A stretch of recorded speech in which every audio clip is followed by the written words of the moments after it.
तो hello, welcome to our channel S knowledge classes. तो यहाँ है आपके तुषार भैया अपनी इस डायरी और अपने इस पेन के साथ एग्जाम को चैलेंज करते हुए और अपने एक से एक टॉपिक बनाते हुए, ताकि हम एग्जाम में जो आ रहा है उसे पहले ही बच्चों को बता दें, ताकि वो स्टडी करना शुरू कर दे। और वो लोग जो अभी खोए हुए हैं ना जाने किस ख्यालों में, उन लोगों को भी याद दिला दे कि भाई पेपर आ चुका है, तो आप मेन टॉपिक पढ़ लो, ताकि भैया पेपर में कुछ इज्जत कमा सको।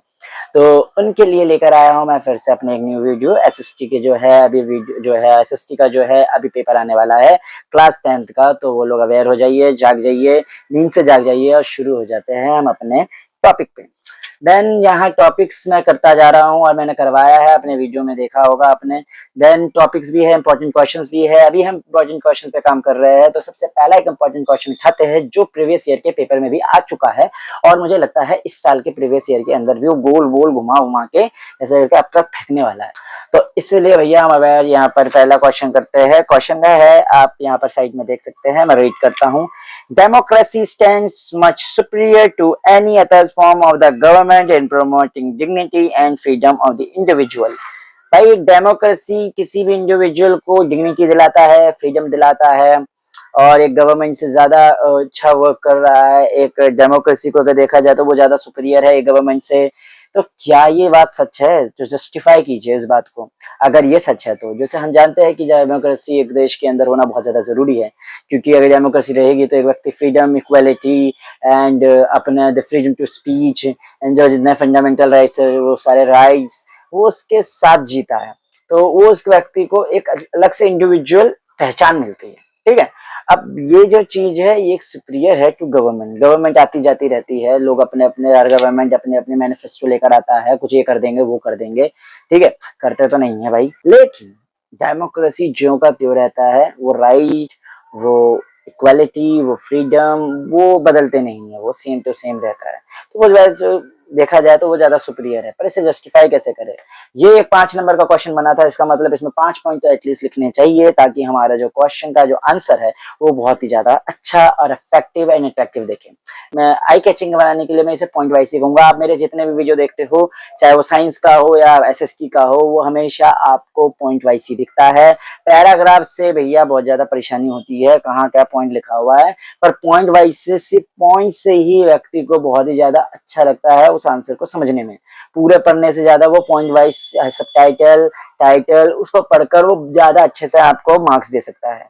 तो ज्यादा बातें ना करते हुए आ जाते हैं अपने क्वेश्चन के आंसर पे।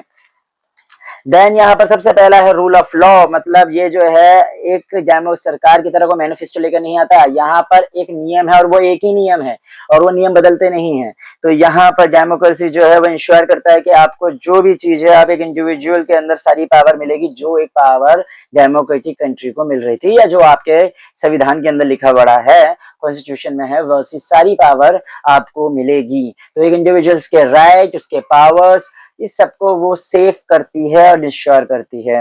सेकंड है इज अ फंडामेंटल राइट। जैसे कि मैंने कहा था, फंडामेंटल राइट बहुत ज्यादा इंपॉर्टेंट है, इसलिए वही सारा से फ्रीडम ऑफ स्पीच, फ्रीडम ये वो फलानी जगह जितने भी फ्रीडम आपने पढ़े थे ना, जितने भी आपने फंडामेंटल राइट्स पढ़े थे ना, सबके सब डाल दीजिए यहाँ पर कि यार फंडामेंटल राइट्स मिलते हैं, जिसके कारण व्यक्ति को पता रहता है कि उसके अधिकार क्या है, उसके अधिकार छिनते नहीं है। ठीक है, तीसरा आ जाता है इक्वालिटी। आपको डेमोक्रेटिक कंट्री के अंदर इक्वालिटी देखने को मिलती है, ना कि कोई ज्यादा ना ही कोई कम। मोनार्की होती तो राजा सबसे सुपीरियर एंड बाकी सारी जनता जो है वो ही है नीचे। लेकिन यहाँ पर डेमोक्रेटिक कंट्री है, जिसका मतलब है लोकतंत्र, इसका मतलब सारे लोग एक ही जैसे, इसका मतलब यहाँ पर इक्वालिटी को इंश्योर करती है। इसके बाद आ जाता है अकाउंटेबिलिटी, जहां पर हम इलेक्ट करते हैं किसी रिप्रेजेंटेटिव को और वो हमारे लिए काम करता है। और you can vote them out if, अगर हमें उसे हटाना है हम हटा सकते हैं। Then fail to meet our needs, अगर वो हमारे लिए काम नहीं करता, देन 5 साल के वो हटाने का मीन्स कि जब 5 साल के बाद वो वोट होता है या समथिंग किसी भी केसेस के टाइम पे वापस वोट होते हैं, तो हम उसको हटाकर किसी दूसरे नए रिप्रेजेंटेटिव को ला सकते हैं। इसका मतलब अकाउंटेबिलिटी है कि हम किसी को भी ला सकते हैं जो हमारे लिए ही बोल सके, हमारे रिप्रेजेंटेटिव हो। अब देखिए हम सब नहीं लड़ सकते। अगर देखिए 142 करोड़ आबादी है हमारे देश की, एक मुद्दे को सुलझाने के लिए 142 करोड़ आबादी जो है वो काम करने लग जाए तो वो थोड़ा बेकार सिस्टम है। 142 के आपके मोहल्ले में 50 लोग रहते हैं, तो रोड बनाने के लिए 50 के 50 लोग थोड़ी आ जाएंगे।